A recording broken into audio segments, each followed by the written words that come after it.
Welcome back to Trak. Today we're going to walk through managing compliance documentation, and in this video I'm going to walk you through compliance documentation for your contracted companies that are linked to Trak. I'll do a separate video for managing compliance documentation for internal staff and people you've set up as users on your platform. Now, in your Trak account, to start this process, we need to link together our job types, the services that your contractors provide, and what is actually required for them to complete work under your business. And all of this is going to start under your name in the top right. When we go down to our name, you'll see that you'll have a tab here for compliance documents. When you select compliance documents, there's a few really important pieces here. The first one is the service types. Then we've got our general compliance document settings, but then we've got the document types and ones that are ready for review. So where I'm going to start today is with our service types. If you have contractors working underneath your name or you're sharing jobs with contractors from your Trak account, you can set up the different service types that they provide.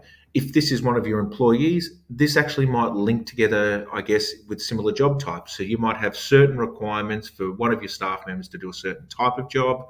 This goes the same way with your trades. So for example, here I can see that there's electricians and plumbers and builders. This will vary for different businesses. You can create different service types. You can choose what service types are linked to what type of job. So in your job types, you've got lots of different job types that you've created.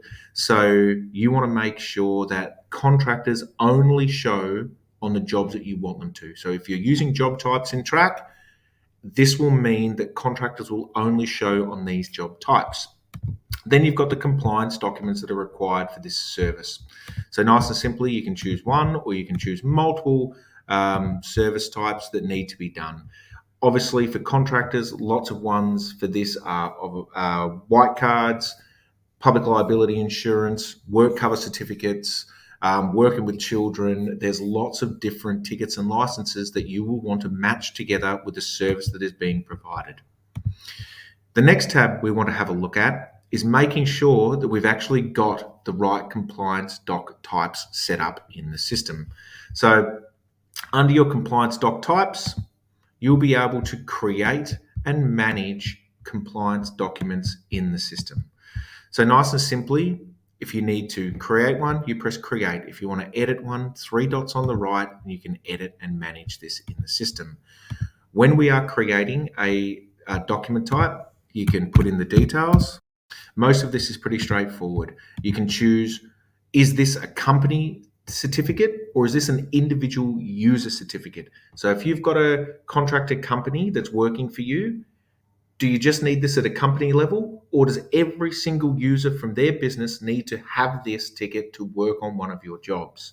So in this instance, the public liability is going to be a company ticket. What do I need? I need when it was issued, I need when it's expired, and I need a copy of it. Is it a mandatory item? Do I have to have this? And does it need to be done? Yes, it does. So once you've created your tickets and requirements, you can then link them back to the service types. So in this instance, I'm going to see that I've got a painter here, and I want to make sure that this painter must have their public liability, and I'm going to save that in the system. Okay, so really simple in the way that this works. Now, my tickets are set up, my service types are set up. Now I want to make sure that I'm linking this to the contractor. So under my name, I've got my people and I've got my list of contractors who work for me that I'm sharing jobs with. And at the moment, I can see that I've got Giggle Contracting working in the system. You'll see here that Giggle Contracting has already got its services for painting. So I know that when this company receives a job from me, it is going to ask them for the tickets and licenses associated from my service types for painting. So in this instance, it was public liability, work cover, and white card. Okay. So when you are creating a subcontractor yourself and giving them access to Trak, you'll see that it's got a services option here.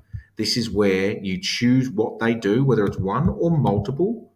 and that will tell them what tickets are required to do that work for you. In the Trak platform, you've obviously got the ability to invite a company separately. Once again, you can add those services at this stage. And if you've got existing contractors, you can edit those services whenever you need, just by adding or changing those services to suit your business needs. Now I know that my contractor has got the tickets and licensing required. It's set up, it's mandatory. They will not be able to sign on to a job that I share them without the tickets and licensing. It will not let them do it. And this is all set in our compliance document settings and details in the platform. So you'll notice that if a contractor tries to sign on to a job, okay, you can choose that it notifies someone in the system. You can also see that you'll get a notification when a ticket or license has been submitted for approval. You can update these in the platform and save those settings in the system. When you share a job with your contractor, it's going to give them a note on the dashboard to say that a job's been shared with you, but you have invalid tickets and licensing. Click here to upload your tickets and licensing that is required. Nice and simply, they will be able to submit a compliance document. It will take them to their submit page where they can manage their documents. They will then be able to choose what items need to be updated, and they will be able to just fill it out and upload a file or document for it. Pretty straightforward. They will choose what the compliance document is. They'll be able to choose an issue date, an expiry date, and they'll be able to upload a file or document. When they press save, it will submit it and it will come into your platform and it will notify you. So when you come into your platform and you go to your review compliance documents, you'll be able to see what compliance documents have been submitted, what ones are waiting approval, and what ones are approved. You'll be able to see this for your own company level, and you'll also be able to see this for any associated companies that are linked to your account. When a document has been submitted for approval, you will be able to view the document. You'll be able to make sure you're happy with it. You can download it in full, and then you can approve or reject it in the system. When you approve it, this little color will go from yellow to green. If you reject it, it will go to gray. It will notify the person that it has been rejected and they will need to resubmit it. This gives you the ability to manage compliance documentation at a company level for contractors working for your business, but also at every single one of their user levels so that you know who is on site. Are they compliant? Are they safe? Are they working under your business name with the right details? So from the Trak platform, you will be able to submit compliance certificates. You'll be able to review and approve them. You can set the requirements for your business needs to make sure that everyone who touches your site is compliant. If you've got any questions or queries in regards to compliance documentation for your subcontractor companies, please feel free to reach out to us at contact@trak.co. Thank you very much.